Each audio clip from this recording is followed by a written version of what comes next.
breaking news out of the NBA today. Shams tweeting that the Washington Wizards and their star player Bradley Beal could potentially be parting ways. I think we kind of all saw this coming. I mean, there have been numerous types of rumors. He's always seemed to be the guy that a lot of teams and a lot of people had when they get the trade machine fingers going. But now it's actually official. It looks like that Bradley Beal could be on the move. And according to Shams, the Miami Heat are set to emerge as essentially the front runners for Bradley Beal. Now, Miami won't be the only team interested in Beal. Beal's skill set will be useful for numerous amounts of teams in the NBA who are looking to compete for a championship.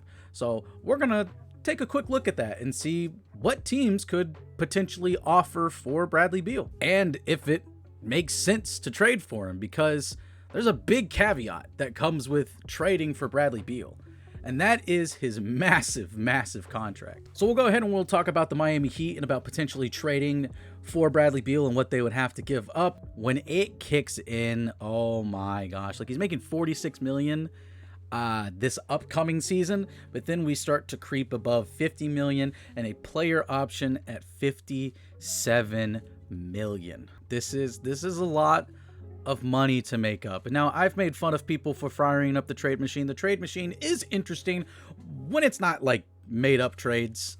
When it's stuff like this, it gets pretty interesting.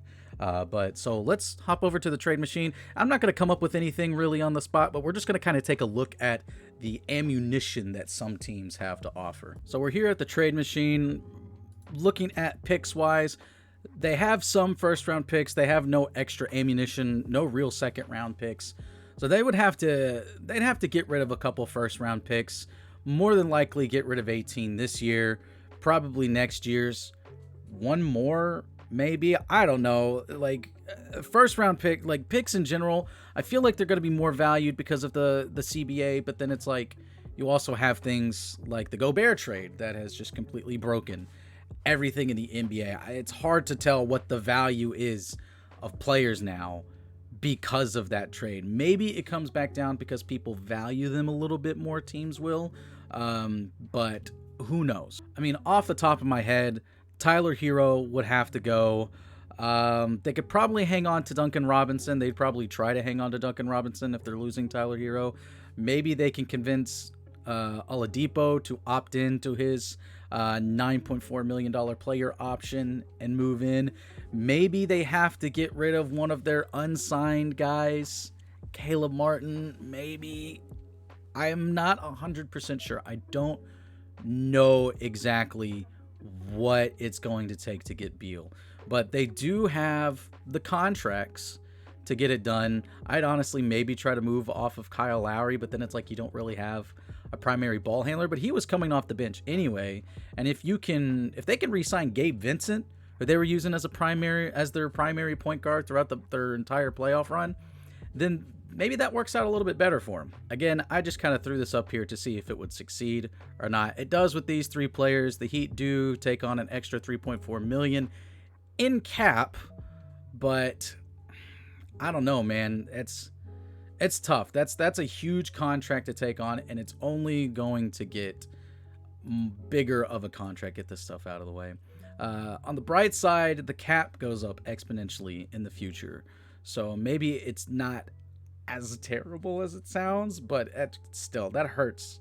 $50 million to one player hurts. It really does, especially considering how Miami has kind of gotten away with it, where it's like Depot got hurt early on and Tyler Hero was non-existent, but then like losing a guy like Caleb Martin and having some lower level guys really step up in the playoffs to get to the NBA Finals as an 8th seed. They were 2 minutes away in their second play-in game from not being in the playoffs to being in the NBA Finals, and a lot of it had to do with guys like Caleb Martin and some of their other role players stepping up in a big way. Another team that pops out would be the Trailblazers, and primarily because of this pick right here, the number 3 overall pick. Now, if you ask me, I truly think that the Blazers should buy into a rebuild. I don't know how it's going to be. I know it says Beal is 29 years old, but he's going to be 30. Banking your championship hopes on 33-year-old Damian Lillard and 30-year-old Bradley Beal, I don't know how that's going to go. And I also don't really know like what type of package they'll give up. I know what the Wizards are going to want is mostly going to be picks. Honestly, if I'm the Wizards, I'm unloading most of these guys. Porzingis, Kuzma, they've got player options. They're probably going to pick them up. Kuzma, maybe not, because maybe he could earn a little bit more. Who knows? But Gafford is a solid piece to trade away. He's actually still pretty young. You could maybe hang on to Gafford. But Porzingis and Kuzma, trade those guys, grab more picks, and just lean on into your development. And getting the number 3 pick, which looks like it could be Scoot Henderson, that would be an amazing way to start your rebuild. I would definitely be picking up the phone with the Trailblazers because they desperately seem to want to trade away the 3rd overall pick and try to continue to build around Dame. And Beal is probably the most attractive piece. We're only a few days into the offseason, and I could see them trying to make this trade. It would be the 3rd pick, and maybe you could get away with only trading another first-round pick, and then obviously you're going to have to make up the $46 million. And to do that, I mean, you could probably get rid of, they'd probably take Jeremy Grant. I know he's a vet, but you could probably get him to take less. Is he making $31 million? Holy cow. But you could probably trade Jeremy Grant. You can maybe, I know for a fact, I am pretty positive that I saw a tweet where the 3rd pick and Anthony Simons was on the table. Of course, we have to talk about the New York Knicks. I think the New York Knicks would make a lot of sense in this scenario. Now, as far as bigs go, I'm not quite sure. If I were the Knicks in this scenario, I definitely would probably get rid of Julius Randle. I mean, obviously they make it seem like they want to get rid of Julius Randle. So maybe Julius Randle goes in the deal. Let's add him to the deal. Send Bradley Beal over there. Evan Fournier, definitely. Boy, oh boy, what do we do here? I also think with this deal, so this works, by the way, the money works, which is just like what I wanted to see.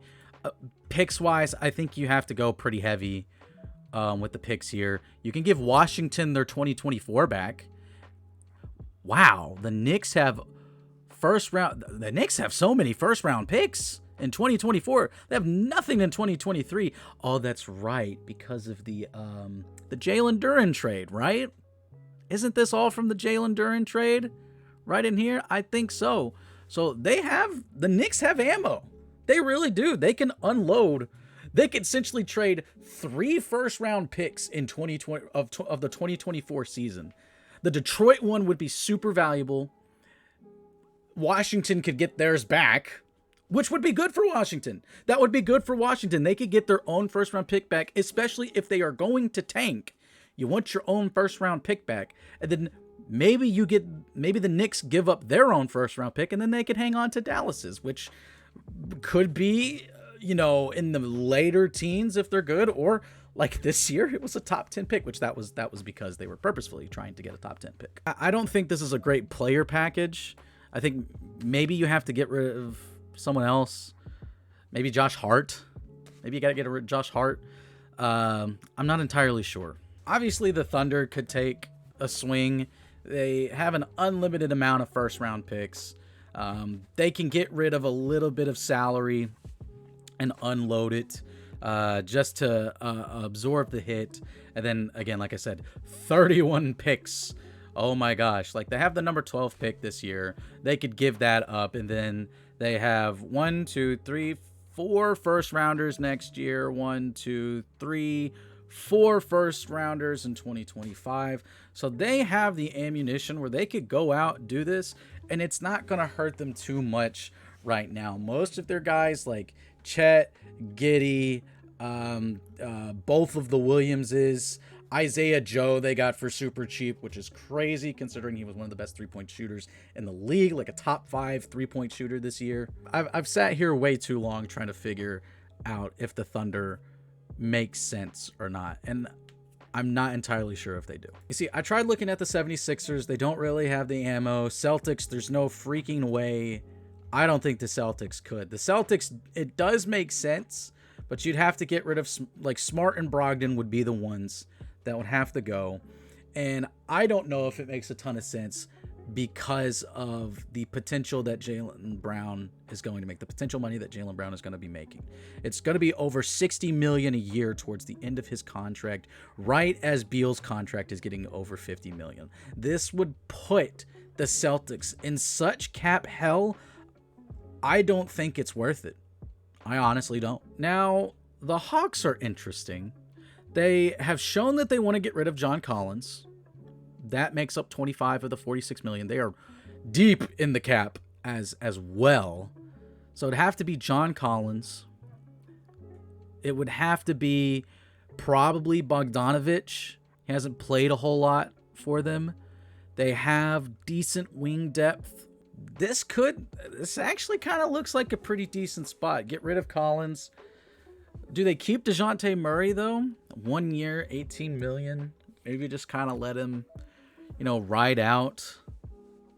They already run like a dual guard set. Maybe they just have to run really small with Capella at the 5. I don't know, man. Because I'm trying to make it work in my mind with lineups as well. And maybe that's the part I'm getting hung up on. So if you were to ask me who I think the top 5 teams to trade for Bradley Beal would be, number 1, I would have to say would be Portland. Just because they have the number 3 pick. And again, I think starting off with Simons, however you say his name, and the number 3 pick. Presumably the number 3 pick. And according also to here, the Wizards would like to trade into the top 3 of the draft. So essentially, they would also potentially, if the rumors are true, what Charlotte is going to do with the number 2 pick, then the Wizards would get Scoot Henderson, who is an exciting prospect. Number 2, I guess, would be Miami. Is their picks package probably is not going to be as good as what Portland can give them. But they get good players in Hero, and maybe they could try to steal away Caleb Martin, which Caleb Martin's a bit older, maybe doesn't necessarily fit what they have going for them. And who knows, maybe they try to have their cake and eat it too, where they offload Beal and they keep everyone else and they try to kind of rebuild, but they try to compete. Who knows? Again, I definitely think they have a better shot at doing that if they go get Scoot Henderson with the 3rd pick. They trade for the 3rd pick for Portland. 3rd, I honestly think, like 3rd and 4th, I think are pretty close. I think the Knicks and the Hawks are kind of even-handed on this. And 5 is also really tough. It's kind of been a struggle to find like 5 top teams. I mean, I think there's just kind of like this lower tier where it's like the Grizzlies, the Thunder maybe, but does that fit their timeline? The Pelicans are an interesting team. Where do you guys think that Bradley Beal is going to go? Where do you think that he should go? Because remember, Beal has a no trade clause, meaning that he has to approve any trade that the Wizards make up. Now, I think he would say yes to going to Portland and playing with Damian Lillard. I truly think that. I think he would also say yes to going to a place like Miami, because they won't take as much of his $50 million in tax money that a lot of other states would for these other potential suitors. And who knows, maybe both sides can't really agree on any type of trade, but I would definitely be looking at it. I would not be surprised. The draft is just a few days, a little over a week away. It's not a few days, but it's not super long. It's just over a week away at the recording of this video. So there definitely could be something happening within the next few days. And again, I truly, in my heart of hearts, believe that he could be a Portland Trailblazer by the end of this. I don't know if that's the correct decision by Portland. Only time will tell when we have hindsight to judge this move. But I just feel like that's probably going to be the move. I think they should be the betting favorites to get him, regardless of what is being said about Miami. I do think Miami is definitely going to be in the mix, maybe number 2, but I think Portland is the number 1 potential destination. Anyway, guys, thank you so much for watching this video. If you all enjoyed, make sure to leave a like and subscribe to the channel and hit the notification bell so you can be notified whenever a new video drops. This is Jackson Law from Vendetta Sports Media, signing off, and I will see you guys next time.